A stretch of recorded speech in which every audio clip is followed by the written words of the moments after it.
আসসালামু আলাইকুম এভরিওয়ান। বিনিয়োগ ইন বিডি স্টক চ্যানেলে আপনাদের সবাইকে স্বাগতম। আজকে আমি আরও কয়েকটি আপনাদের অনুরোধের স্টক নিয়ে আলোচনা করব। যেহেতু বেসিক্যালি আপনারা নিয়মিতই অনুরোধ করে যাচ্ছেন এবং বিভিন্ন স্টক কমেন্টে লিখতেছেন, যেটা আমিও আপনাদেরকে উৎসাহ করি যে কমেন্টে আমাকে জানান। কিন্তু হয়তো আপনারা অনেকে মন খারাপ করতে পারেন যে স্টকগুলো আসলে জমে যাচ্ছে অনেকগুলা এবং আপডেট দেওয়া সম্ভব হচ্ছে না, কিন্তু আমি বলবো যে আপনারা নিয়মিত কমেন্ট করে যান। আমি ওইগুলো থেকে কমেন্টগুলো লিখে রাখতেছি এবং যখনই সুযোগ পাবো আমি একটা একটা করে আলোচনা করব। আর যদি বাই চান্স আপনার স্টকটা ভুলে যাই, দয়া করে মাফ করবেন, আমাকে কষ্ট করে আবার ওইটা রিকোয়েস্ট করবেন। কমেন্ট করলে আমি নর্মালি লাস্ট ভিডিওতে যেগুলো, যখনই একটা ভিডিও বানাবো আমি ঠিক এর আগের ভিডিওতে কি কি স্টক আপনারা রিকোয়েস্ট করছেন সেগুলোর উপর নির্ভর করে আমি ভিডিও বানাবো। তো আজকে এরকম আরও কিছু স্টক নিয়ে আলোচনা করব। বেশি লম্বা কথা না বলে আমি চলে যাই স্টক নিয়ে আলোচনায়। তো আমরা এখন আছি একনি পেস্টিসাইড লিমিটেড, যেটা ওইটা নিয়ে আলোচনায়। এবং ওইটা যদি আমরা দেখি, আপনি যদি ভালো করে খেয়াল করেন, এই জোনে এই জায়গায় কিন্তু একটা রেজিস্ট্যান্স আছে। দেখুন, এই জায়গাটা একটা রেজিস্ট্যান্স, এই জায়গায় লাস্টবারও এই মানে প্রোডাক্টটা আটকাইছিল, এবারও আটকানোর সুযোগ আছে এবং দুই জায়গায় একটু পিনবার আছে। তো চান্স আছে এইখান থেকে হয়তো একটু নেমে যাবে। আর যদি না নামে অথবা হালকা এখানে ডাউন হয়ে আবার ওঠার চান্স আছে। যদি উঠে মালটা তাহলে কই যাবে আপনি, আমি আপনাদেরকে দেখাই।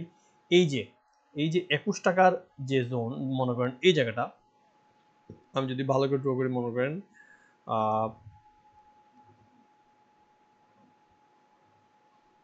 এই জোন, দাঁড়ান,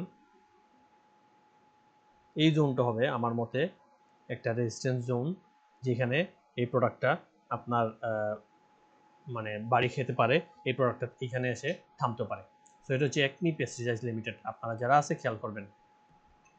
এরপর আমি আলোচনা করব সোনালী আঁশ নিয়ে। সোনালী আঁশ নিয়ে সেদিন এক ভাই কমেন্ট করছিলেন। তো সোনালী আঁশ যদি আপনারা খেয়াল করেন, যে সোনালী আঁশ খুব সুন্দর একটা ডাউন দেওয়ার পর এই জায়গা থেকে মানে আপগ্রেড হচ্ছে, আপ মুভে আছে। সো এখানে যদি আমরা দেখি, এই জোনটা হচ্ছে এরকম, যদি একটা জোন আমি ট্রেন্ড আঁকি, তাহলে দেখেন খুব সুন্দর করে এই সার্কেলের ভিতর দিয়ে এই যে ট্রেন্ড, এর ভিতরে সোনালী আঁশ বেড়ে বেড়ে যাচ্ছে। এবং এটা যদি আমি বাড়াই, তাহলে আপনি খেয়াল করবেন যে এটা এইদিকে যাওয়ার এরকম সম্ভাবনা আছে। এখন আপনাদেরকে আমি জানিয়ে রাখি, যারা দেখেন অলরেডি বাড়ছে, আরও বাড়বে, কিন্তু কতটুকু আপনাদেরকে মেইনলি আমি স্টপ লসটা দিয়ে রাখি, যাতে আপনারা কোনো সমস্যা হলে এখান থেকে বাঁচতে পারেন। সো মনে করেন সোনালী আঁশের স্টপ লসটা আমি দিব, এই জোনটা যদি আমি দিই এইখানে 195 বা 96 বলতে পারেন। এই যে এই সুইংয়ের নিচে যদি নেমে যায়, তাহলে সোনালী আঁশ যাদের আছে তারা সেল করে দিতে পারবেন। আর যদি এখান থেকে বাড়তে থাকে, তাহলে আপনারা এটা হোল্ড করবেন। এবং বাড়ার পর কতটুকু যেতে পারে তা যদি আমি দেখি, দাঁড়ান, এটাকে জুম আউট করি। দেখেন সোনালী আঁশ অনেক উপর থেকে নেমে আসছে, এবং সোনালী আঁশটা যদি বাড়তে থাকে, তাহলে আমার মতে এখানে তো ফার্স্ট অফ অল যেরকম নামছে আপ ডাউন করে, উঠবেও কিন্তু আপ ডাউন করে। কিন্তু যদি আমি উইকলি গ্রাফটা দেখি যে কোন জায়গায় গিয়ে ও মেজর রেজিস্ট্যান্স ফেস করবে, তাইলে বলতে পারেন এখন আছে সোনালী আঁশ 209 টাকায়, এই জায়গায় 263-র দিকে একটা রেজিস্ট্যান্স ফেস করবে। 263, 250 থেকে 260 মনে করেন এই জায়গাটায় আস্তে আস্তে, বা এই জায়গাগুলো থেকে শুরু 250-এর এই জোন থেকে, এই যে 250 থেকে আস্তে আস্তে 260-এর মধ্যে অনেক সেল প্রেশার আসবে। এবং আমি ডেইলি গ্রাফে দেখাই যে দেখেন এই জায়গায় সোনালী পেপারের এই জায়গায় একটু গ্যাপ, না এটা গ্যাপও না, আসলে এটা বলা যায় না গ্যাপ। হ্যাঁ, সো আপনারা যদি আমি এটা লাইন দিয়ে দেখাই, মনে করেন এই জায়গাটায়, এই যে 260-এর এই জায়গায় থেকে আস্তে আস্তে সেল প্রেশার আসা শুরু করবে। আর একটু আমি রেক্টেঙ্গুলার বক্স দিয়ে দেখাই, মনে করেন এই জায়গাটা, এই যে দামের আপ ডাউন আপনারা দেখেন, এটা লিখে রাখেন বা ফটো তুলে রাখতে পারেন। এই জোনে সোনালী আঁশ আপনি দেখবেন রেজিস্ট্যান্স ফেস করতেছে এবং হয়তো অনেক সেল প্রেশার। আচ্ছা ঠিক আছে, এরপর যেটা নিয়ে আলোচনা করবো সেটা হলো, এরপর আমি অ্যাপেক্স ফুড নিয়ে আলোচনা করব। আচ্ছা, একটা জিনিস আপনারা কমন হয়তো দেখতেছেন যে আমি একটু লো পেড নিয়ে আলোচনা করতেছি। হয়তো অনেকে বলতে পারেন ভাই ব্যাংক চলতেছে, ফাইন্যান্স চলতেছে, টেক্সটাইল বাড়তেছে, আপনি কেন লো পেডে এখন বলছেন, এত পিছনে কেন আপনি? আসলে ব্যাংক এবং টেক্সটাইল নিয়ে আমি কিন্তু অলরেডি আলোচনা করে ফেলছি এবং আপনাদেরকে যা বলার বলে ফেলছি। এবং আমার একটা কথা হচ্ছে যে অলরেডি গেম প্লে শুরু করার আগে আমি ওইটা নিয়ে আলোচনা করি। অলরেডি এটা শুরু হয়ে গেলে ওইটা নিয়ে আলোচনা করার খুব একটা লাভ নাই, কারণ অলরেডি গেমলার ওইটা কিনে ফেলছে। সাধারণ পাবলিকের মাঝে যারা চালাক তারাও অলরেডি কিনে ফেলছে। এরপর আমরা বাকিরা ম্যাঙ্গো পিপল ঢুকে আসলে কতটুকু প্রফিট করবো ঠিক নাই, এবং অলরেডি যদি ব্যাংক ট্যাক্সটা আপনাদেরকে বলে ফেলছি, তাই আমি মনে করি যে লপিটগুলো একটু জানাই রাখি। মেইনলি লপিটগুলা কেন বলতেছি, আরেকটা কারণ হচ্ছে এখন ব্যাংক সেক্টরের আলোচনার কারণে লপিটগুলো কিন্তু দাম নেমে যেতে পারে। তাই আপনি হয়তো একটু উপরে কিনছেন, এখন নেমে যাবে, আপনি লস চলে যাবেন। তো স্টপ লসগুলো বলে দিলাম যাতে আপনি যদি সুযোগ পান বেচে ক্যাশ করে ফেলেন।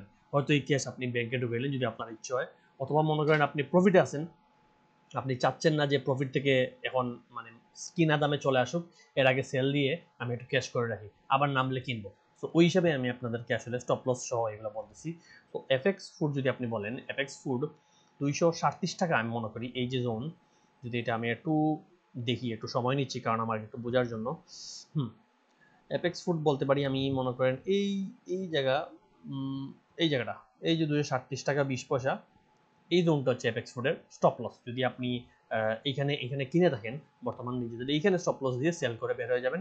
এতে আপনার একটা প্রফিট বা যতটুকু লস কাভার দেওয়া যায় কাভার দিলেন। এবং এপেক্স ফুড যদি বাড়ে তাহলে এপেক্স ফুড কই যেতে পারে সেটা নিয়ে আমি একটু দেখি। দেখেন এপেক্স ফুডের মেইন রেজিস্ট্যান্স আমার বর্তমানে যেটা চোখে পড়তেছে সেটা হলো এই জায়গাটা, এই জায়গাটা আমি একটু আঁকি জায়গাটা।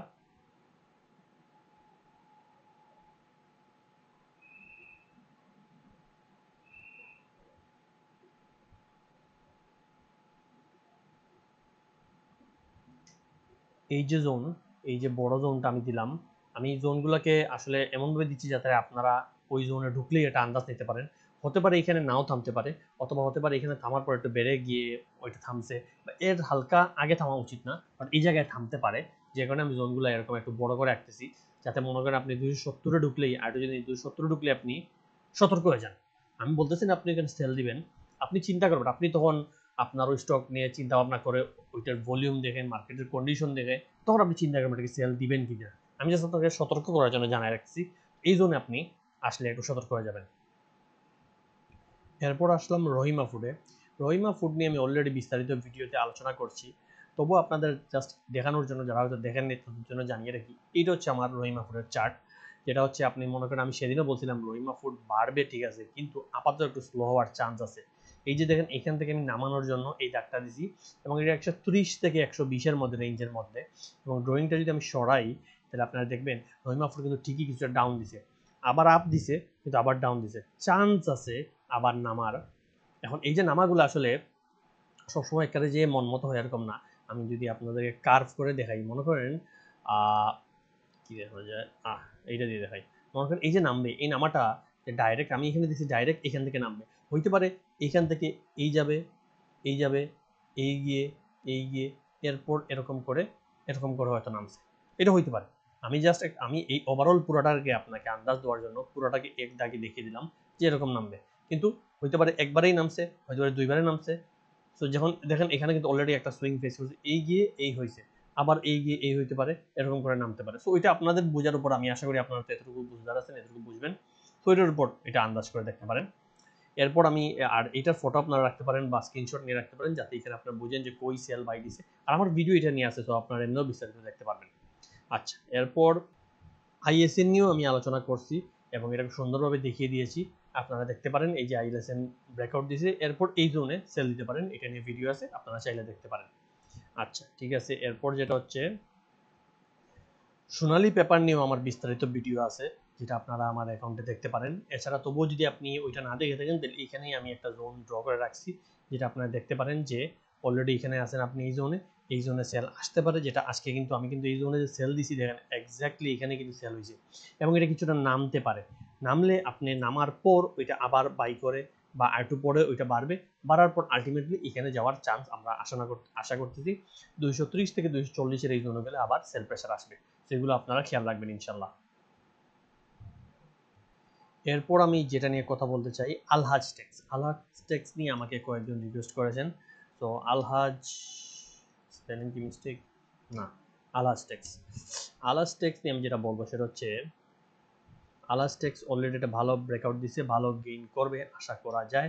প্রথমেই আমি খালি চোখে যেটা দেখতে পাচ্ছি যে আলহাজ টেক্স ইজিলি এই জোনটা যাবে এবার। এই যে জোন, এই যে বড় জোন, এই যে 180 থেকে 190 যে জোন, এই জোনে যাবে এবার। এবং আপনারা মানে এটা খুব সুন্দর খেয়াল রাখবেন। আলাস্টেজ এখন কেনার সুযোগ, যদিও আলাস্টেজ বাড়ছে ভালোই, তবু আমি মনে করি এটি কেনার সুযোগ আছে এবং আপনারা চাইলে খুব সুন্দরভাবে এই জোনটা খুব সুন্দরভাবে এই জোনের ভিতর দিয়ে যাচ্ছে এবং দেখেন এখান থেকে বের হয়ে আরেকটু বের হয়ে বেড়ে বেড়ে হয়তো কার্ভ দিয়ে দিয়ে আপ ডাউন করে এই জায়গায় আপাতত যাবে, এটা আমার মনে হয়।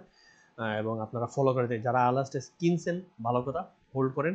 আর যারা কিনেন নাই তারা যদি চান কিনতে পারেন, রিস্কি আছে বাট স্টিল মানে এই জন্য যাবে, কিন্তু হয়তো পারে আর 2-1 দিন বেড়ে আবার স্লো হইতে পারে, আপনারা একটু কষ্ট পাইতে হতে পারে যে আমি একটু লসে আছি, বাট 2 দিন পর আবার বাড়বে, চিন্তার কিছু নেই।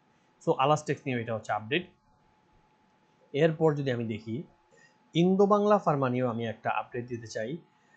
ইন্দো বাংলা ফার্মা এটা নিয়ে আসলে এখন বলার মেইন কথা হচ্ছে যে অনেকে হয়তো আসেন এবং ধরা খাওয়ার চান্স আছে, তাই আমি চাই না আমার সাধারণ বিনিয়োগকারী ভাই বোনেরা কেউ ধরা খাক।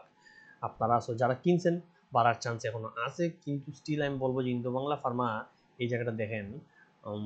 আমি যদি এই জোনটা ড্র করি, এইখান থেকে একটা এইদিকে একটা জোন গেছে, আর যদি একটা ড্র করি তাহলে আমার বলা যাবে যে এইখান থেকে এই অ্যাঙ্গেল বরাবর এর মধ্যে ইন্দো বাংলা ফার্মা আপাতত গেম খেলতেছে এই সুন্দরভাবে প্যাটার্নের মধ্যে। সো হইতে পারে এইখানে এসে যদি এইদিকে ব্রেকআউট দেয় তাহলে ইন্দো বাংলা ফার্মা আবারও বাড়বে, আরও বাড়ার চান্স আছে, তখন 16 টাকা যাওয়ার চান্স আছে এবং আরও ব্রেকআউট দিয়ে আরও উপরে যাওয়ার চান্স আছে। কিন্তু ইন্দো বাংলা ফার্মা যদি এদিকে নামে তাহলে কিন্তু আবার নেমে যাওয়ার চান্স নেই।